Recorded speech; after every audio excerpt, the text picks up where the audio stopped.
I know Buddy be like, man, you can't tear up everything and kill us all, man. Yeah. Hey,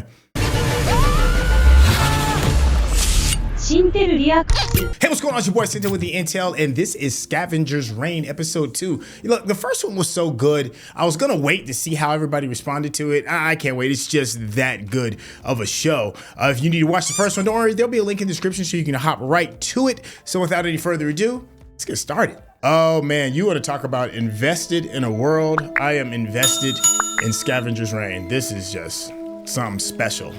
That's all you can say. It's just something special, right? It's the creatures in the environment for me that just totally just sell it. Like, look at this, like some kind of alien woodpecker crab. How random is that?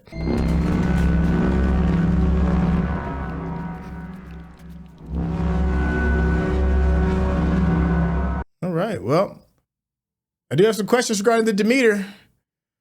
Who all is still alive? What an interesting, just interesting project. How far away?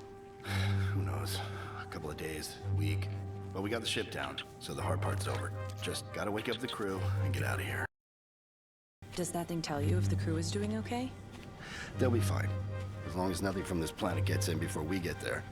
It's not a good gamble right there. Something's going on. You know, I've been thinking. Ugh. I guess we'll find out when we get there. Okay, so we saw a couple recycled creatures, those balloon-looking creatures. Oh, look at this black blob of whatever coming through. That's gonna be a problem.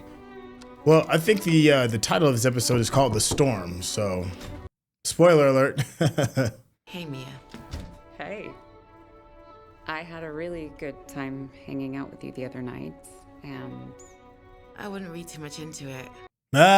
It's like, yo, it was just a hookup. okay, well, since you won't, I wanted to give you this. I think you'll really like it. I'm happy that, you know, we're gonna get some more time to kind of like get to know some of these characters a little bit better. Levi, it's time to go.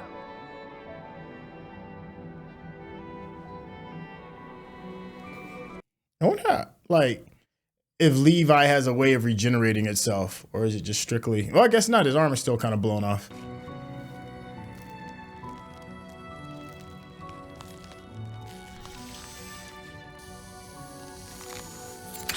Oh, that's the stuff that was like all over its circuit boards. That yellow, goopy looking stuff.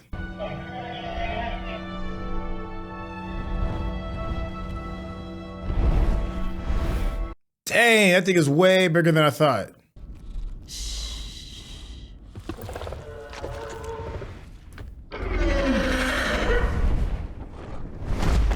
Dang, there go your ride.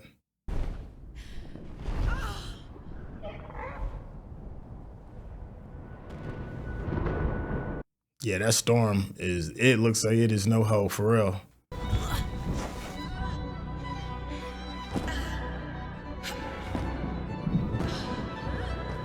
That's cool.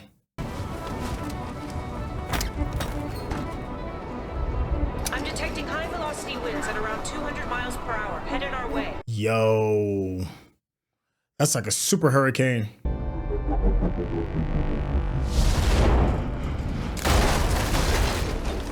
Well, Forget it, just go. guess that answers that question. Hey, over here. And this dude's still almost there. hallucinating. Yep. Golly, his joint is so jacked up. Can you slow down a minute? I'm not feeling very.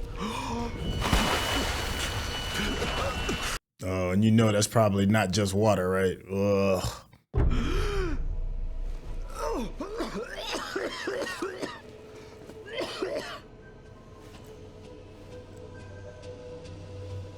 I don't like that creature. Kamen, just relax. Everything's gonna be fine. No, I need to get out of here. I need to.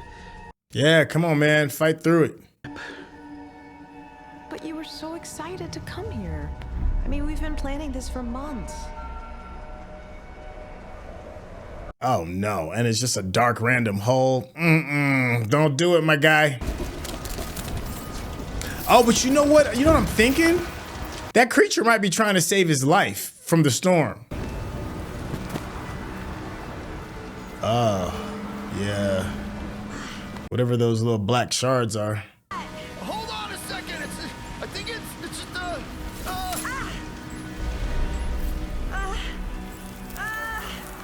Oh, that's not good.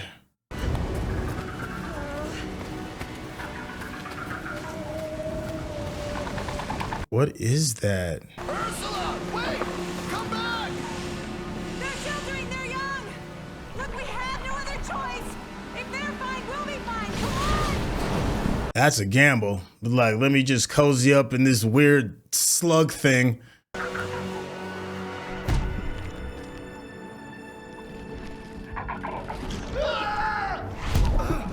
Ugh.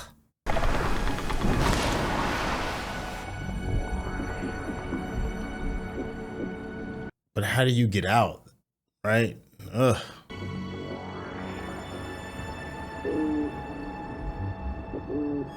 I feel like they get a lot of inspiration for some of their creature design from like super prehistoric eras, back when things were like single-celled organisms. Levi, how do we get in here? I don't see any cracks or openings. I think you need to trust Levi. Levi's kind of been one with the world. Wow. Over here, Azi. That slime is connecting it.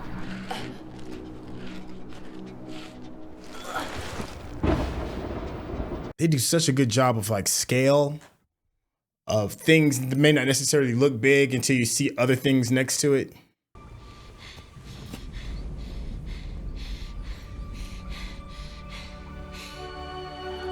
Dang. So it's just paradise. This is where everybody hang out at the hurricane shelter.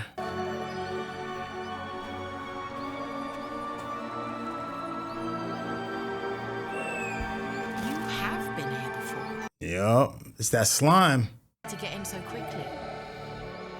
Actually, Azi, I've been spending my nights exploring the surrounding area while you've been sleeping. Sleeping? I didn't think you would mind. Yeah, she like,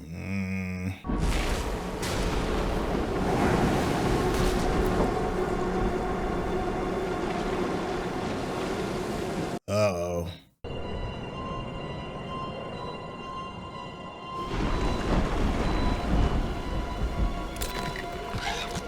Ugh.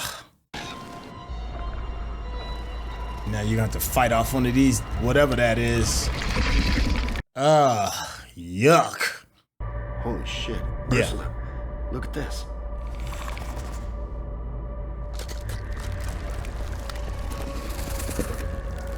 Like some kind of Metroid creature or something.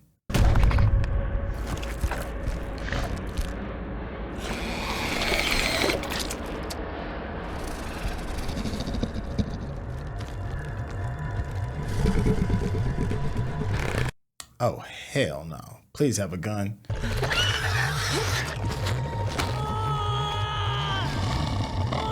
Stab it in the eye, man. Something. Ugh. Remember from Starship Trooper? And they had the brain bug? So gross.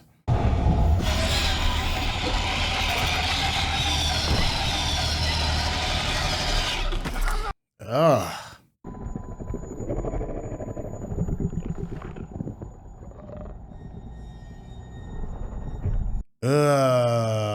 Oh, that's not gonna be good.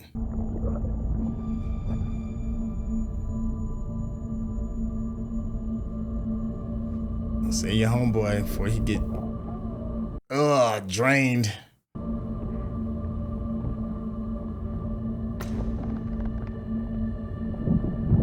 Ugh.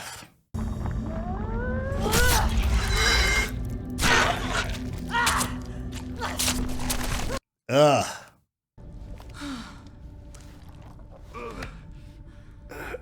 Ugh. Maybe y'all could eat that or something.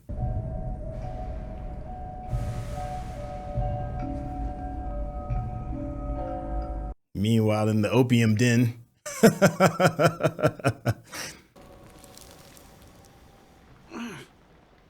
Do you need help? I mean, you know, I don't ever remember making fires like that, but whatever. And listen to the rainfall. I'm almost there. Kamen. Not like that. I'm getting out of here. I know Buddy be like, man, you can't tear up everything and kill us all, man. Yeah.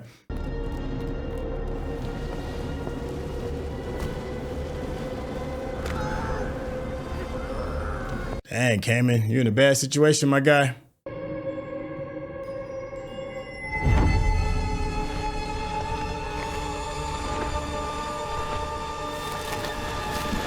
What just happened? Oh, the psychic abilities, that's right.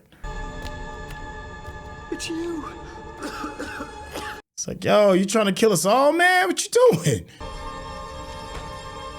It's you.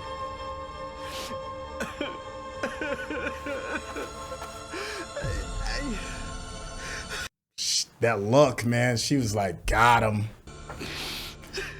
Oh, so hard to trust. Did you do this? Yes. For what purpose? I just thought it looked nice. Yeah, man, it's sentient. Levi's for a while now, and none of them have ever behaved like this. Open your maintenance hatch. Slamerific. What exactly have you been doing in here? I've been working on a number of projects for the last several months. Months. So we got a frame of reference for time. I can't explain why. Show me. Of course, Azi. At least it doesn't feel like, you know, Hal from 2000, right? You know, this seems a little bit more willing. I don't understand. Then why would you grow it? I don't know. Maybe I wasn't doing this for you. Ah.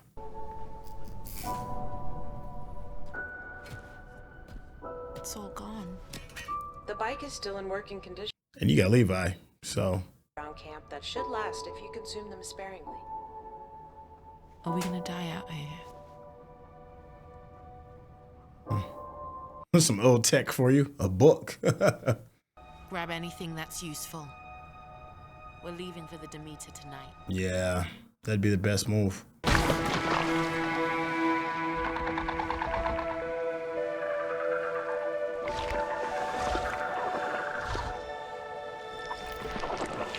Yeah, my man been milked. Yeah, man, you gotta be feeling woozy.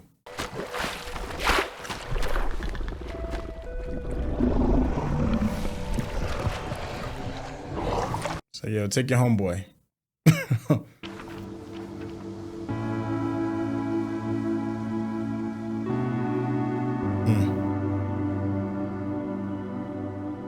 I'd be like shook if I like caught something, right? You know, it's kind of weird alien disease or something.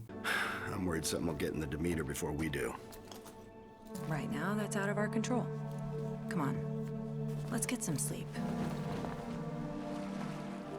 Oh, there's that thing that grew out of it, just like we saw in the first episode. If you're watching this on YouTube, you're gonna see a cut down version of our reaction because we're only allowed to show you a limited amount of picture-in-picture.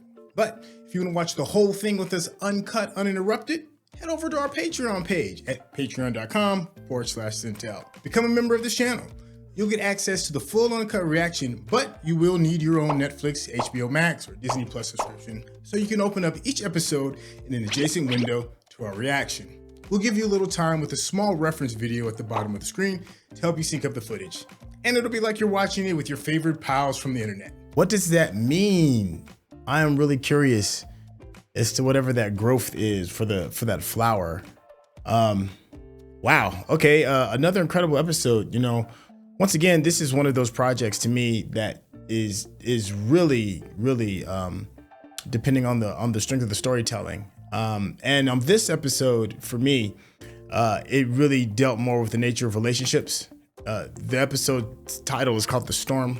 And when you're dealing with relationships, you know, depending on how strong that relationship is, you're going to be tested in that relationship with a lot of things. And I feel like our characters were tested by the storm to either strengthen the relationships that they have with their other companion or alien species or robot, and to see, you know, how you're going to thrive under those kind of like dire circumstances. And we got a chance to learn like the nature of those relationships.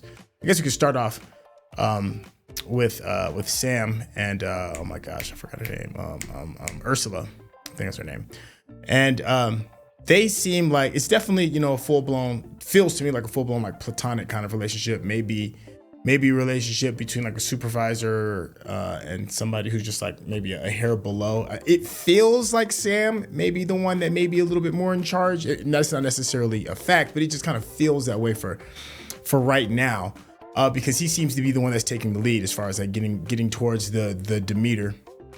And I love how they have to depend on each other in order to survive, and to trust one another's decisions, be it looking for the cave or trusting to go inside of that weird looking alien creature to kind of survive, because their life depends on each other. And it's just it's a good give and take. I feel like they have like the healthiest relationship out of everybody, out of the three scenarios that we have. The other one is a relationship with the guy in the alien X-Men brain reader, Professor Xavier alien. That's interesting too, because it's a blending of two relationships, right? You know, you got the relationship of him in his past life with whoever his significant other is, be it wife or girlfriend or whatever, or maybe even sister. I don't know. It may not necessarily be romantic, but it's a very close relationship. And how this alien is like using these old memories to give context, to manipulate and get this man to do what he wants to do. It's hard to really be like all in on like if this alien is a good person or a bad person. But this episode to me has pushed it more towards the good guy kind of thing, the person who's actually trying to help. It's just weird and alien to build a relationship, a forced relationship, mind you, but maybe key to this alien thing's survival. We don't know what his use is for the guy. But we do know that he was trying to save him, right? Save him from the storm. We don't know why he's trying to save him, because it could be for, you know, a greater goal of self-preservation, or it could be maybe he's just curious or he's lonely. We just don't know. But for the simple fact that the alien is taking the form of his significant other to help him get through it is very interesting, you know, and it's a way of like building trust, right? You know, so that their bond can be a lot closer. And it looked like at the very end of that, he full on, when he's hugging her, he kind of like fully submits and it's like, I'm fully entrusting. And then the next relationship, which I think is super interesting as well, is the relationship with Azi and Levi. And to me, it rings a little bit more home, because you're dealing with a relationship with somebody who is already firmly established and has an idea of who the other person is, right? Azi knows who Levi is based off of Levi's programming, right? And it's making Azi nervous and not necessarily in a space of understanding, because Levi's growing. It's becoming more one with the planet is what I'm thinking, because that slime or whatever that stuff is that's in the circuitry is convincing and helping this android robot thingy become one with nature in a sense. And it's growing. You know, we see it displaying its own thoughts, taking its own chances regarding saving Azi's life in the last episode, to creating art. You know, it's just growing. And a lot of times in relationships, when somebody is always changing in the relationship, right? And a lot of times in a relationship, one person will start growing in a way that the other person is not necessarily comfortable with. And it feels kind of like that, you know, and they're still trying to work it out and also still trying to survive. So whereas the last episode dealt so much with the environment and us getting to know and be comfortable, not even comfortable, but at least in a small space of understanding of what this alien environment is, this one really dives into the nature of who the individual characters are as they try to survive. Once again, you know, the thing I love is the environment, right? I think it is like the heaviest piece of this series. And I love the fact that it leans on the unknown. You don't know what the environment, it's just a mystery all the way around. The storm is a mystery. The creatures are a mystery because you don't know what their intentions are. There is an intelligence amongst the entire planet from what we've seen that's curious, right? These aren't, it doesn't seem like it's just grass growing or a tree growing, just this thing that just happens to be alive, but doesn't seem to be interacting as much. It's like a lot of free flowing thought. Like we saw that with the big bird that came in when Azi made the little flute thing and called it, and it made like an attempt to kind of like connect before it flew off because of the storm. We've seen it with the mind reading creatures. You see it with all of the stuff that's in like the oasis that was used for shelter. It's just the overall intelligence of the planet, and I think that is what's infecting Levi the robot, is just the planet's intelligence, and it's finding an easier way to communicate and grow through natural means, which is weird. It's a little invasive, right? Because you see the slime, right? It's like this weird, uncomfortable biological means of talking, like the weird alien thing that's controlling brains. It's like spitting up this stuff. It's just gross and it's unsettling.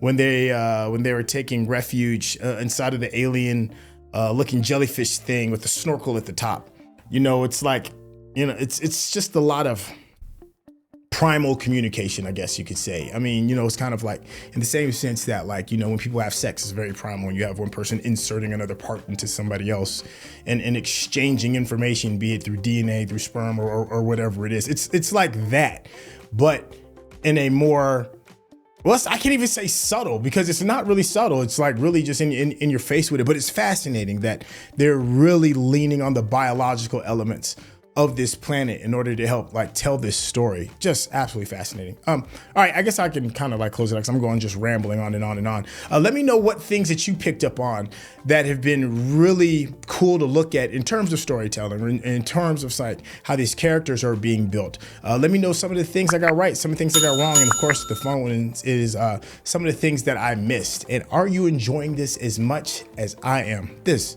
has been a hell of a run. All right, so shoot, I'm about to jump right on into episode 3 because this bad boy's good. Hey, and we'll catch you on episode 3. All right, y'all. Peace.